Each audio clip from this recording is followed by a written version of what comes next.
नमस्कार दोस्तों, मैं अजिंक्य पाटिल आप सभी का स्वागत करता हूं हमारे अपने YouTube चैनल यंग सनातनी में। दोस्तों, आप सभी को यह बात तो पता ही है कि अर्जुन को कई सारे नाम हैं, लेकिन उन कई सारे नामों में से गुड़ाकेश यह नाम भी अर्जुन का है। तो गुड़ाकेश यह नाम अर्जुन को क्यों प्राप्त हुआ, इसके पीछे क्या कथा है, क्या आपको पता है? यदि पता है तो कमेंट बॉक्स में बताइए, यदि नहीं पता तो यह वीडियो आप अंत तक देखिए। दोस्तों, महाभारत से जुड़े कई सारे सवाल, उन सवालों के सही जवाब, उन सवालों के पीछे की रोचक कथाएं, रोचक जानकारी हम हमारे यंग सनातनी इस यूट्यूब चैनल पर चल रही महाभारत प्रश्नोत्तर इस मालिका के माध्यम से आप तक पहुंचाते आ रहे हैं।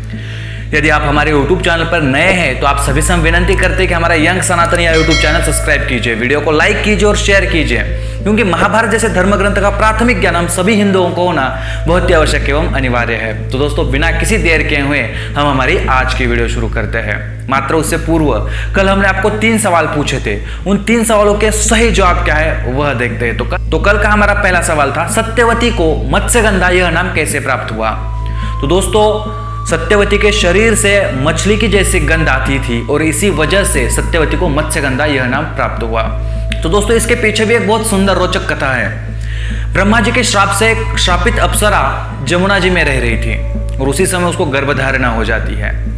उसका जब गर्भ समय पूर्ण होने आता है तब वो एक मछुआरे के जाल में अटक जाती है। तो इतनी बड़ी मछली देखकर मछुआरा हैरान होता है और राजा सुधनवा के पास जाकर वह मछली उसको देता है। जब उस मछली को काटा जाता है तो उसमें से 2 बालक निकलते हैं, एक बालिका होती है, एक बालक होता है, यानी कि एक लड़का एक लड़की। तो राजा क्या करता है, लड़का जो है वो अपने पास रख लेता है और लड़की वो मछुआरे को वापस देता है। तो वो लड़की जो है दूसरी तीसरी कोई नहीं, वह सत्यवती है, जिसके शरीर से मछली जैसा गंध आता था और इसी वजह से सत्यवती यह नाम होने के बावजूद भी उसे मत्स्यगंधा यह नाम से जानने लगे थे लोग।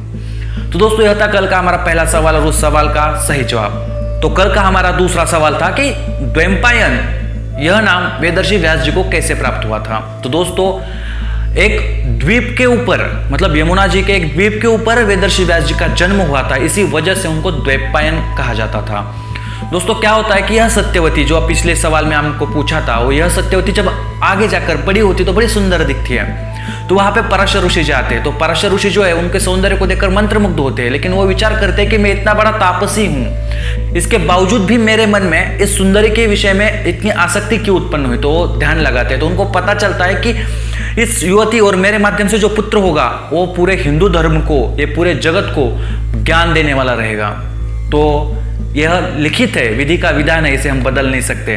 तो पराशर ऋषि उसके साथ संग करते हैं। उस संग के बाद जो है मत्स्यगंधा के शरीर से जो मछली की गंध आती थी वह जाकर उसके शरीर से सुगंध आने लगी और तब से उस सत्यवती का नाम मछली की गंध आने की वजह से मत्स्यगंधा था। लेकिन पराशर ऋषि के संग होने के बाद उसके शरीर से जो मछली की गंध आती थी वह निकल जाती है और उसका सुगंध आता है और इसी वजह से उसको योजनगंधा यह नाम भी प्राप्त होता है। तो दोस्तों, जब संग होता है तो लोकलाज से बचने के लिए जो है यमुना नदी के एक द्वीप होता है, यमुना नदी में उस द्वीप के ऊपर जो है उस पुत्र को जन्म देती है और पुत्र वर्ण से काला होता है। इसी वजह से काला होने के लिए उसको कृष्ण और द्वीप के ऊपर जन्म लिया है, इसकी वजह से उसको द्वैपायन यह नाम प्राप्त हुआ।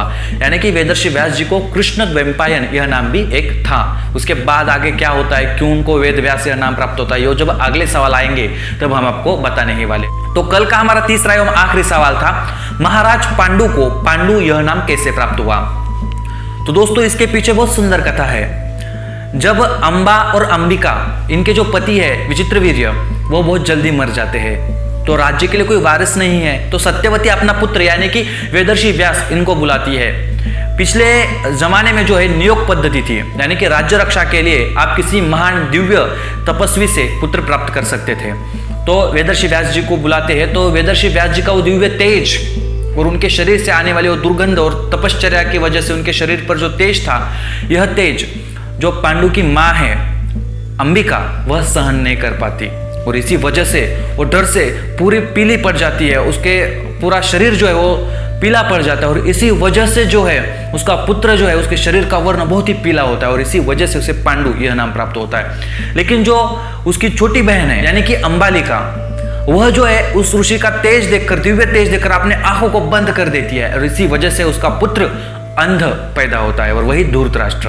तो दोस्तों, ये जब आगे सवाल आएंगे तो आपको इसकी कथा भी हम बताने वाले हैं। तो दोस्तों, आपको कल पूछे 3 सवालों के सही जवाब पता चल ही गए। तो दोस्तों ये थे हमारे कल के 3 सवाल और इन 3 सवालों के सही जवाब। इन 3 सवालों के सही जवाब देने वाले कल के विजयी सदस्य जिनके नाम आप यहाँ पे देख रहे हो। दोस्तों यदि आपको भी लगता है कि इन विजयी सदस्यों की जगह पर आपके नाम हो तो आप सभी से हम विनती करते हैं कि हम वीडियो हर रोज 7 बजे अपलोड करते हैं, 7 से 8 बजे तक, यानी कि 1 घंटे के अंदर यदि हमने पूछे 3 सवालों के सही जवाब आपने दिए तो आपका नाम भी अगले वाले वीडियो में विजय सदस्य की जगह पर हो सकता है।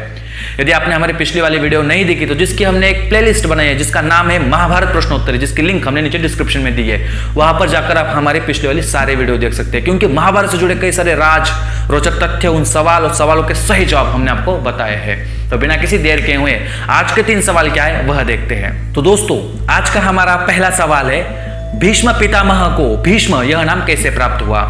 जिसके लिए आपको पर्याय दिए जाते हैं। आपका पहला पर्याय है वह भीमकाय होने के कारण, दूसरा पर्याय है भीषण प्रतिज्ञा करने के कारण, तीसरा पर्याय है जो भीषण युद्ध करते थे इस कारण, चौथा एवं आखिरी पर्याय है भीष्मक राजा को पराजित करने के कारण। तो दोस्तों क्यों देवव्रत जो उनका पहला नाम था वह नाम छोड़कर उनको पितामह भीष्म यह नाम प्राप्त हुआ? क्या इसके पीछे की कथा यदि आपको पता है तो अच्छी बात है, नहीं पता तो हमारी अगली वाली वीडियो देखिए जिसमें इस सवाल का सही जवाब और इसके पीछे की कथा हम आपको बताने वाले हैं। तो बिना किसी देर के हुए आज का दूसरा सवाल क्या है वह देखते हैं। तो दोस्तों आज का आपका दूसरा सवाल है, कर्ण को राधेय यह नाम कैसे प्राप्त हुआ? जिसके लिए आपको पर्याय दिए जाते हैं। आपका पहला पर्याय है जन्मते ही उसको नदी में प्रवाहित कर दिए जाने के कारण। आपका दूसरा पर्याय है राधा नामक स्त्री ने उनका पालन किया था, उनकी माता बनी थी इस कारण। आपका तीसरा पर्याय है कुंती से उत्पन्न हुए थे इस कारण। चौथा एवं आखिरी पर्याय है राधना यानी कि पूजा पाठ वो बहुत ज्यादा करते थे इस कारण। यदि आपको इस सवाल का सही जवाब पता है तो कमेंट बॉक्स में बताइए, यदि नहीं पता तो आपको पता है क्या करना है हमारे अगली वाली वीडियो। तो बिना किसी देर के हुए आज का तीसरा एवं अंतिम सवाल क्या है वह देखते हैं। तो आज का हमारा तीसरा एवं आखिरी सवाल है, अर्जुन को गुड़ाकेश यह नाम कैसे प्राप्त हुआ? जिसके लिए आपको पर्याय दिए जाते हैं। आपका पहला पर्याय है अर्जुन ने निद्रा पर जो है संयम यानी निद्रा पर वर्चस्व प्राप्त कर लिया था इस कारण। आपका दूसरा पर्याय है गांडीव धनुष चलाने के कारण।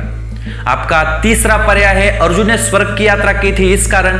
चौथा एवं आखिरी पर्याय है अर्जुन 1 वर्ष तक नपुंसक रहा था इस कारण। तो दोस्तों क्यों अर्जुन को गुड़ाकेश कहा जाता है? यदि आपको पता है इन 3 सवालों के सही जवाब तो कमेंट बॉक्स में बताइए, यदि नहीं पता तो हमारी अगली वाली वीडियो देखिए। लेकिन दोस्तों यदि आपको वीडियो पसंद आए तो वीडियो को लाइक करना ना भूलिए और ज्यादा से ज्यादा शेयर भी कीजिए। आज के लिए इतना ही। वंदे मातरम, जय श्री कृष्ण।